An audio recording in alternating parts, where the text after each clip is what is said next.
Noted Speeches of Abraham Lincoln, edited by Lillian Marie Briggs. Cooper Institute Speech, Part 2. Some of you delight to flaunt in our faces the warning against sectional parties given by Washington in his farewell address. Less than 8 years before Washington gave that warning, he had, as President of the United States, approved and signed an act of Congress enforcing the prohibition of slavery in the Northwestern Territory, which act embodied the policy of the government upon that subject up to and at the very moment he penned that warning. And about 1 year after he penned it, he wrote Lafayette that he considered that prohibition a wise measure, expressing in the same connection his hope that we should at some time have a confederacy of free states. Bearing this in mind, and seeing that sectionalism has since arisen upon this same subject, is that warning a weapon in your hands against us, or in our hands against you? Could Washington himself speak, would he cast the blame of that sectionalism upon us, who sustain his policy, or upon you, who repudiate it? We respect that warning of Washington, and we commend it to you, together with his example pointing to the right application of it. But you say you are conservative, eminently conservative, while we are revolutionary, destructive, or something of the sort. What is conservatism? Is it not adherence to the old and tried against the new and untried? We stick to, contend for, the identical old policy on the point in controversy which was adopted by our fathers who framed the government under which we live, while you with one accord reject and scout and spit upon that old policy and insist upon substituting something new. True, you disagree among yourselves as to what that substitute shall be. You are divided on new propositions and plans, but you are unanimous in rejecting and denouncing the old policy of the fathers. Some of you are for reviving the foreign slave trade, some for a congressional slave code for the territories, some for Congress forbidding the territories to prohibit slavery within their limits, some for maintaining slavery in the territories through the judiciary, some for the great principle that if one man would enslave another, no third man should object, fantastically called popular sovereignty. But never a man among you is in favor of federal prohibition of slavery in federal territories according to the practice of our fathers who framed the government under which we live. Not one of all your various plans can show a precedent or an advocate in the century within which our government originated. Consider, then, whether your claim of conservatism for yourselves and your charge of destructiveness against us are based on the most clear and stable foundation. Again, you say we have made the slavery question more prominent than it formerly was. We deny it. We admit that it is more prominent, but we deny that we made it so. It was not we, but you, who discarded the old policy of the fathers. We resisted, and still resist, your innovation, and thence comes the greater prominence of the question. Would you have that question reduced to its former proportions? Go back to that old policy. What has been will be again, under the same conditions. If you would have the peace of the old times, readopt the precepts and policy of the old times. You charge that we stir up insurrections among your slaves. We deny it, and what is your proof? Harper's Ferry? John Brown? John Brown was no Republican, and you have failed to implicate a single Republican in his Harper's Ferry enterprise. If any member of our party is guilty in that matter, you know it, or you do not know it. If you do know it, you are inexcusable for not designating the man and proving the fact. If you do not know it, you are inexcusable for asserting it, and especially for persisting in the assertion after you have tried and failed to make the proof. You need not be told that persisting in a charge which one does not know to be true is simply malicious slander. Some of you admit that no Republican designedly aided or encouraged the Harper's Ferry affair, but still insist that our doctrines and declarations necessarily lead to such results. We do not believe it. We know we hold no doctrine and make no declaration which were not held to and made by our fathers who framed the government under which we live. You never dealt fairly by us in relation to this affair. When it occurred, some important state elections were near at hand, and you were in evident glee with the belief that, by charging the blame upon us, you could get an advantage of us in those elections.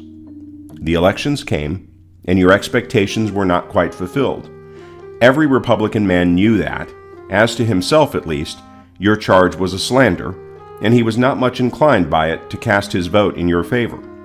Republican doctrines and declarations are accompanied with a continual protest against any interference whatever with your slaves, or with you about your slaves. Surely this does not encourage them to revolt. True, we do, in common with our fathers who framed the government under which we live, declare our belief that slavery is wrong.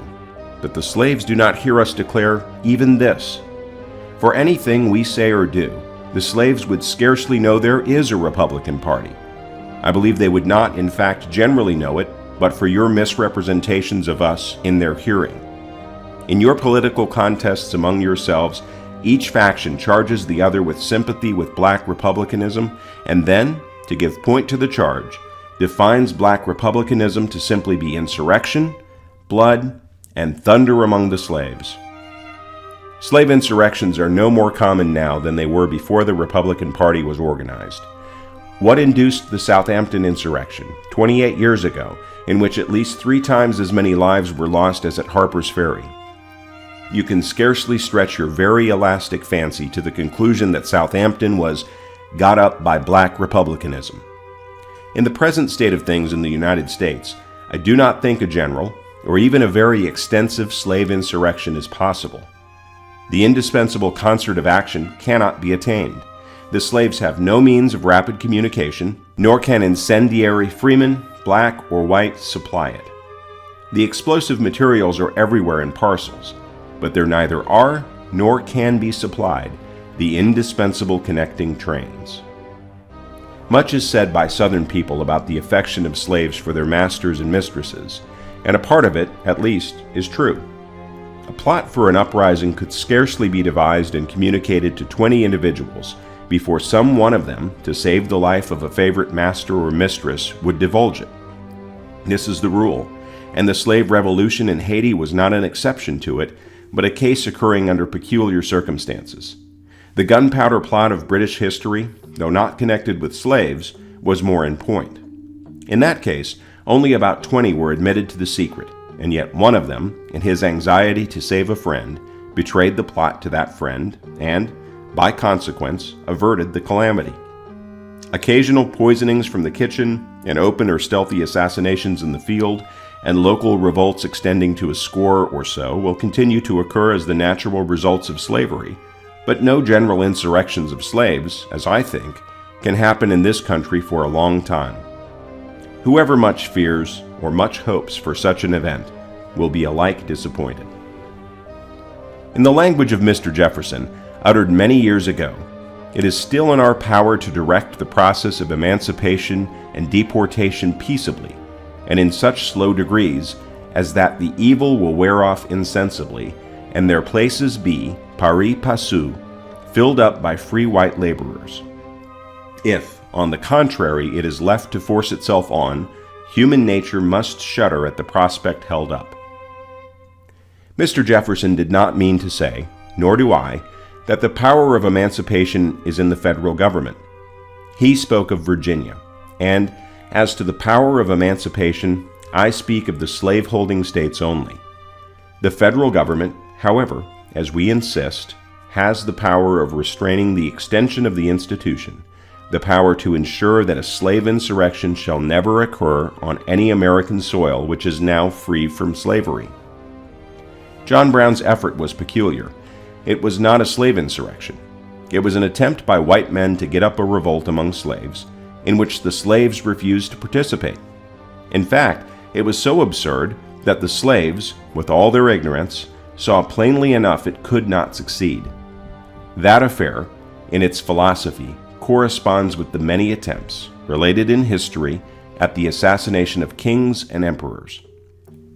An enthusiast broods over the oppression of a people till he fancies himself commissioned by heaven to liberate them. He ventures the attempt, which ends in little else than his own execution. Orsini's attempt on Louis Napoleon and John Brown's attempt at Harper's Ferry were, in their philosophy, precisely the same.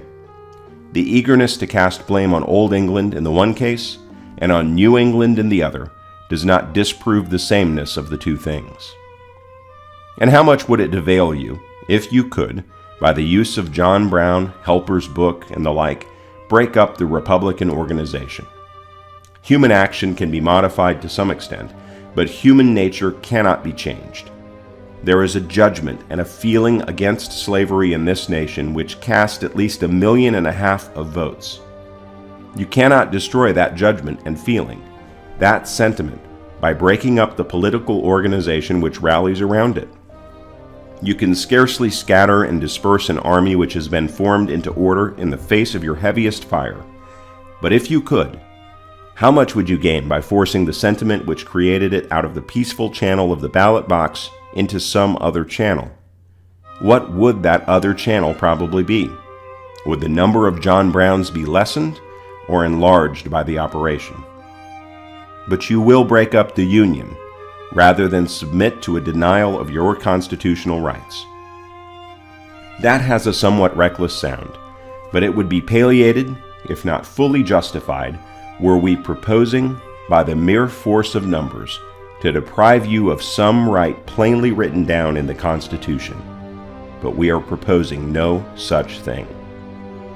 When you make these declarations, you have a specific and well-understood allusion to an assumed constitutional right of yours to take slaves into the federal territories and to hold them there as property. But no such right is specifically written in the Constitution. That instrument is literally silent about any such right. We, on the contrary, deny that such a right has any existence in the Constitution, even by implication. Your purpose, then, plainly stated, is that you will destroy the government unless you be allowed to construe and force the Constitution as you please on all points in dispute between you and us.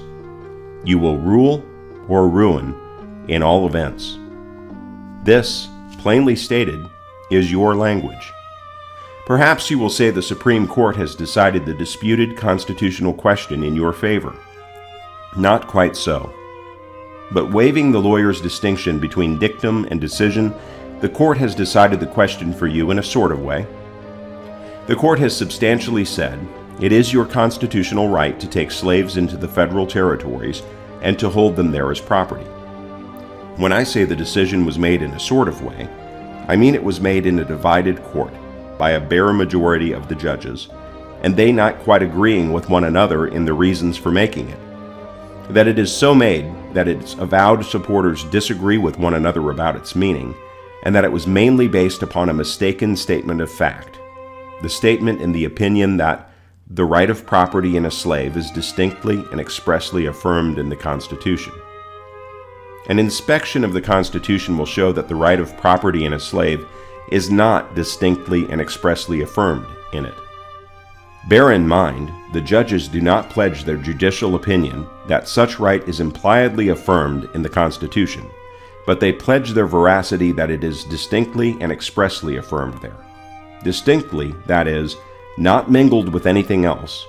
Expressly, that is, in words meaning just that, without the aid of any inference and susceptible of no other meaning.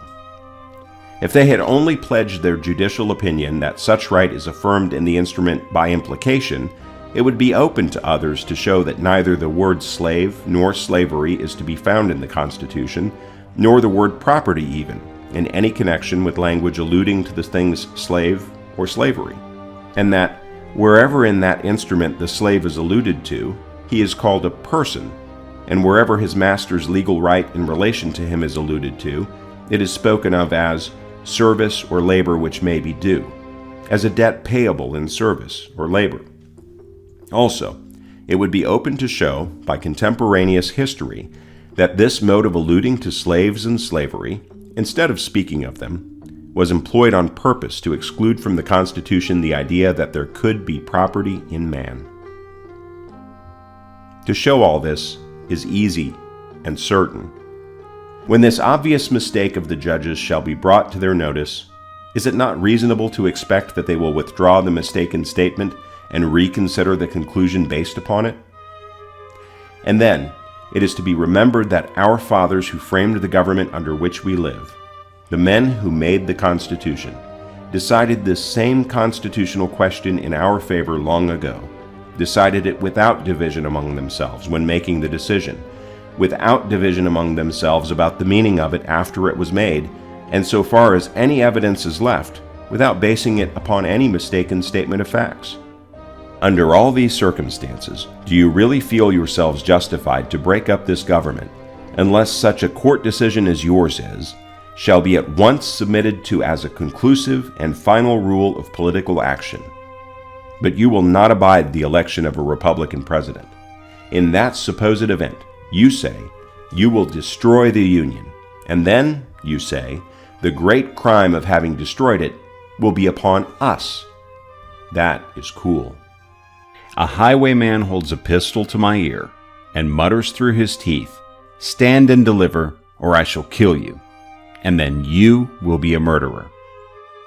To be sure, what the robber demanded of me, my money, was my own, and I had a clear right to keep it, but it was no more my own than my vote is my own, and the threat of death to me, to extort my money, and the threat of destruction to the Union, to extort my vote, can scarcely be distinguished in principle. A few words now to Republicans. It is exceedingly desirable that all parts of this great Confederacy shall be at peace and in harmony one with another. Let us Republicans do our part to have it so. Even though much provoked, let us do nothing through passion and ill temper.